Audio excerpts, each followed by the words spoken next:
Well, it's been a week of missteps by Donald Trump, and they are taking a toll. The latest Fox News poll shows Democratic presidential nominee Hillary Clinton with a 10% lead over Donald Trump.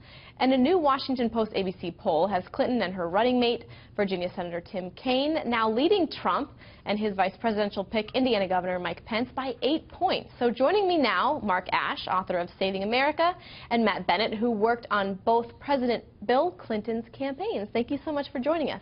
Pleasure. So first and foremost, let's just look at the two polls, our Fox News poll and the Washington ABC News poll. So, Matt, I want to start with you. What was your reaction when you saw this? Did you think it was just a post-convention surge, or is this something that we're going to see as we continue into August and September? Well, I get nervous when I see these kinds of polls for two reasons. One is worrying about complacency by Democrats. If they look like this is going to be a blowout, a lot of folks might stay home.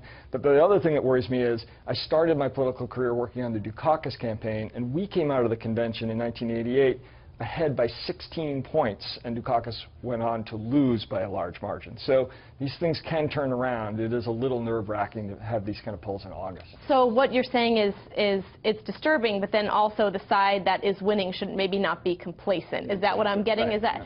Do you agree with that? I do. So you always rather be ahead than behind. Right? It's always a good place to be. But we also although is the underdog so bad all the time? Well, and you also remember how President Dukakis' first State of the Union was, right? I mean, exactly right. To the point. I mean, you'd rather be up than down, but it is certainly not insurmountable. And I think also, as you look at the honest and trustworthy issues, Hillary Clinton has spent her entire life working in government. People are frustrated with government. Donald Trump hasn't spent a day working in government. So the credentials are there. The key is can he leverage that and turn it into something? Yeah, let's pull up that poll. So with the honest and trustworthy, this again is a Washington Post ABC.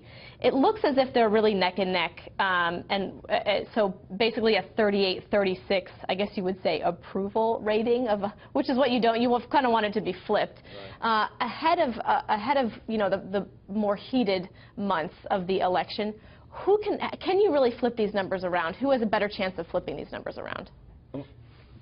I think the key here for Donald Trump is, can he get to a place where he demonstrates he's not a typical politician? You watch those great leaders where they were able to get the American people. President Kennedy said we're going to send a man to the moon and back by the end of the decade. If he can create that non-politician side to him and juxtapose that with Hillary Clinton, who spent her entire career in government, that can begin to move those numbers. As he's doing that, he's sort of he's creating a circus. Yeah. Am I right? I think he's there now. He's definitely not a typical politician. We have never seen anything like Donald Trump before.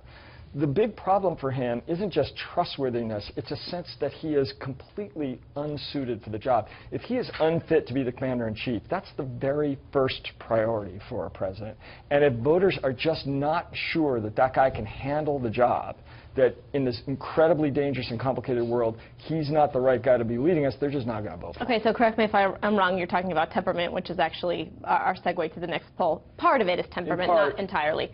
And if we could put that poll up so our viewers can see, this again is a Washington Post ABC poll.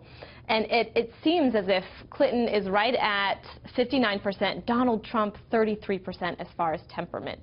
Do you need temperament to win an election? You do. Good temperament. I mean, this has never really come up before. Nobody asked about temperament when it was Mitt Romney against Obama, or it was Bob Dole running against Clinton. Like, you were just assumed to have the right kind of temperament to be president if you got to the nomination. But again, Donald Trump is like nothing we have ever seen. And this last couple of weeks where he's doing all these seemingly insane things and offensive things really have people worried. Okay, but temperament or jobs? And I'll give you the last word. Yeah, so I think you go to this piece, we were talking this morning, Newt Gingrich was speaking about, we're to the point where we're lying about the lies that we told, right? And so if we're going to talk about temperament, I think it does, cut both ways with those things. I think that the key for Donald Trump is he has got to demonstrate, do you want an election of certainty, right? Hillary Clinton, we know what the end of her first term is going to look like. We're going to be $23 trillion in debt rather than 19.5. We know what that guide path is. Or do we want the path of disruption to get government to actually begin to produce results for people?